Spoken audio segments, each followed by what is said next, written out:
What Trump just did is in the Bible. Iran, Venezuela, and Greenland. 3 points on the map, 3 separate crises, and one leader applying pressure to all 3 in the same strategic season. 2 are nations under siege. 1 is a frozen prize of geopolitics. 1 is in the Middle East, the epicenter of biblical prophecy.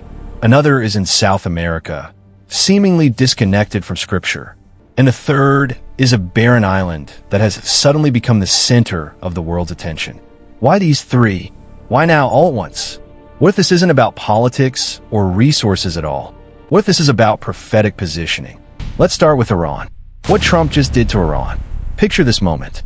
You need to understand the context because the context is what makes this action prophetically significant.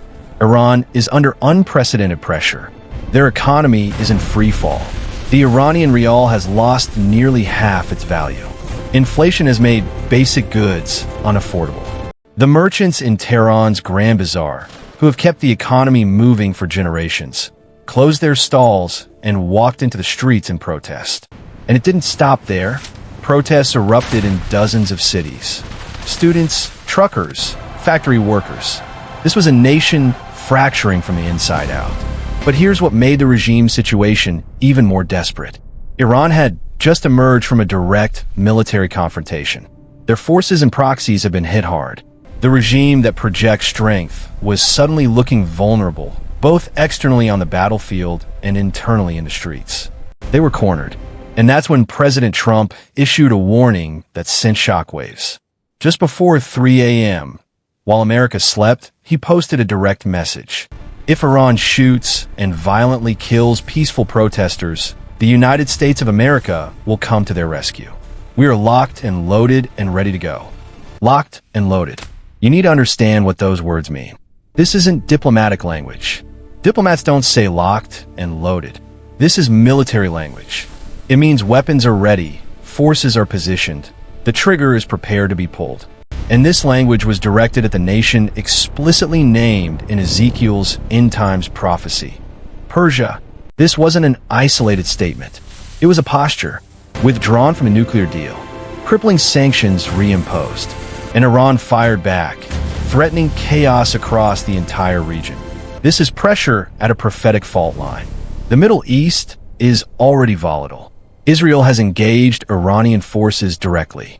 The Abraham Accords are realigning alliances.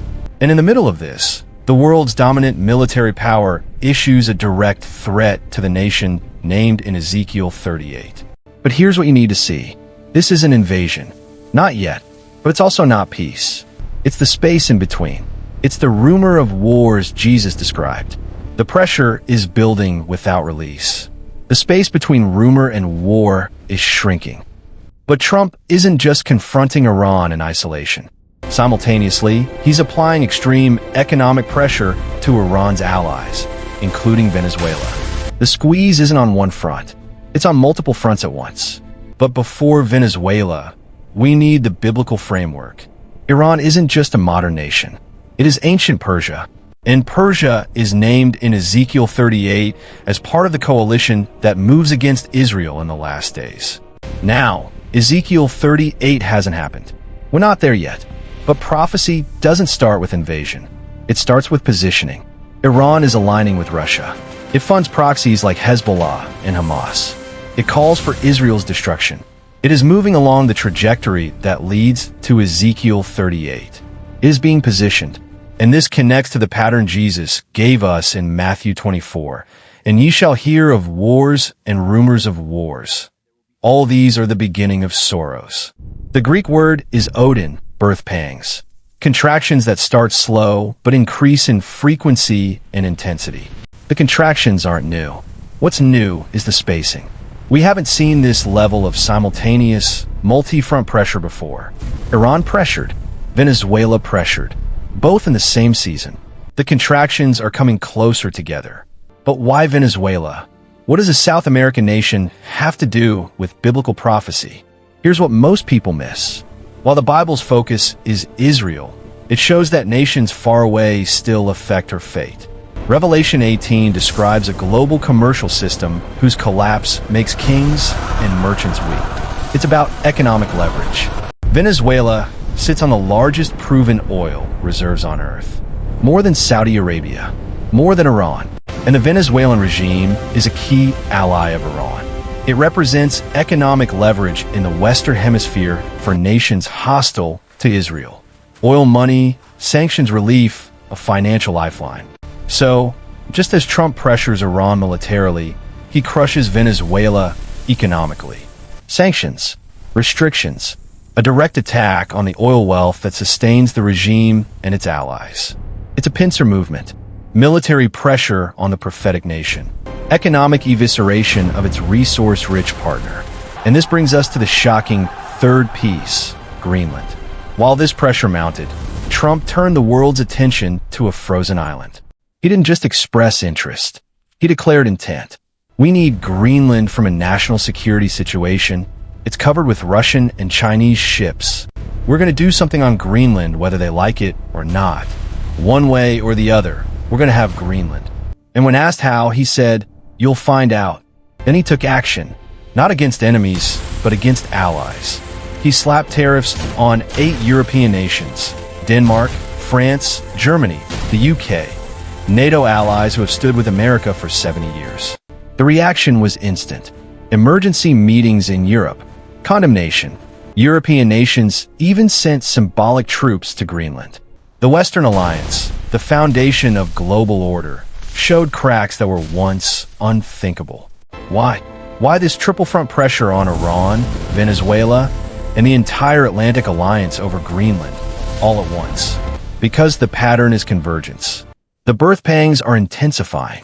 Nations are rising against nations, not just with tanks, but with tariffs and sanctions. Alliances are fracturing. The global system is being shaken to expose where true trust lies. And this leads to Jesus' most urgent warning. In Luke 21, he says that day will come as a snare on all the earth. A snare is a trap that catches by surprise. In his first instruction, take heed to yourselves, not just to the headlines, to your own heart. Because the first sign he gave was not war, but deception. Take heed that no man deceive you. When systems shake, fear rises. And fear is the setup for deception. People desperate for security will grasp at any strongman or system that promises to fix the chaos. Here on Testament Tales, this is what we see. We're not saying this is the tribulation. This is not the end. This is pattern recognition. The table is being set. Iran is being positioned. Its allies are being weakened. The global order is being stress tested.